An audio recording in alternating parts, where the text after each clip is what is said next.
Charles Dyke Acland married Gertrude Warrand in 1879, but by the time he succeeded to the baronetcy in 1898, he was 55 and childless. Although the family estates had shrunk from their peak of prosperity, Charles was still the second largest landowner in Somerset with 16,000 acres, among the top 10 in Devon with 15,000 acres, and had a further 5,000 acres in Cornwall.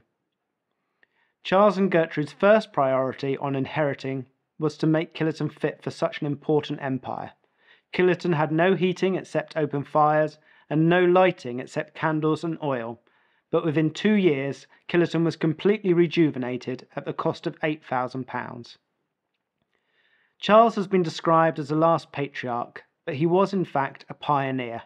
The Times newspaper of February 1917 reported an interesting and important gift which had been made to the National Trust by Sir Charles Dyke Acland.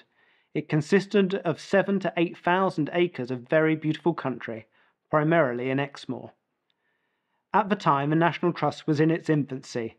Sir Charles' offer with a 500-year lease more than doubled the extent of land under its control and was described at the time as the largest, most interesting, most valuable possessions under the guardianship of the National Trust.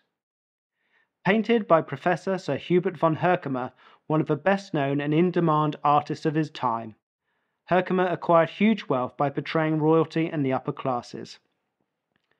Herkomer came from humble beginnings.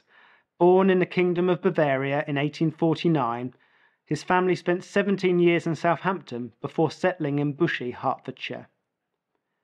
Herkomer's breakthrough painting The Last Muster came in 1875, and his 1879 watercolour of John Ruskin is considered one of the most important portraits of the Victorian era. Vincent van Gogh acknowledged him as an inspiration, and Herkomer was the only person not in the royal family to be admitted to Queen Victoria's deathbed.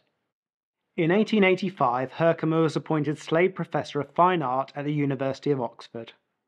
While in Oxford, Herkomer became friends with Sir Charles's uncle, Sir Henry Wentworth Acland. Herkomer painted a study of him in 1888, and when Herkomer was made a member of the prestigious London club, the Athenaeum, his proposer was Henry Wentworth Dyke Acland.